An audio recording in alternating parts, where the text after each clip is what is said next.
We all have points in our life where we don't feel good enough about something or at something. And the more we understand that as part of a human experience that has its own ebb and flow, we can also teach our children that. Sometimes what can happen is that when we don't feel good enough, we get stuck in that feeling. We really get worried that maybe other people don't see us as good enough. And if other people don't see us as good enough, they might not like us. They might not want to be around us. People won't see us, right, in terms of how we can achieve or how good we can be at work, right? So sometimes those thoughts get really big and we begin to generalize them to all these other areas. And one of our core fears, right, as humans and as social beings is that we are not good enough in the world. We fear that we are inadequate, right, to be in space with other people and to navigate different relationships and different scenarios.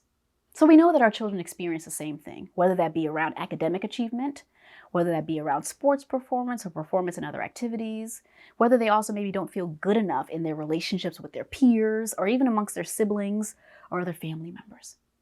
We want to be able to remind our children that even though that feeling might come and we might not be able to always control for it, that it doesn't mean that they are not good and they're not enough in this world.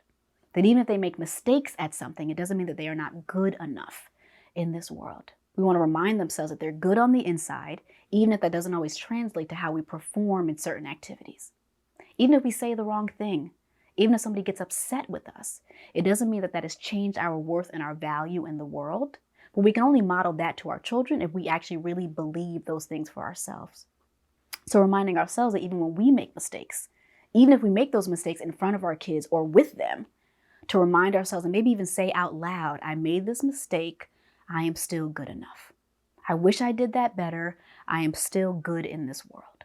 If you can say that to yourself, you can probably also say that to your child and also bear witness to them beginning to say that to themselves, that they are good enough in this world, that they deserve good things, that they are worthy and whole in this world, and that inadequacy is not a feeling that has to last forever.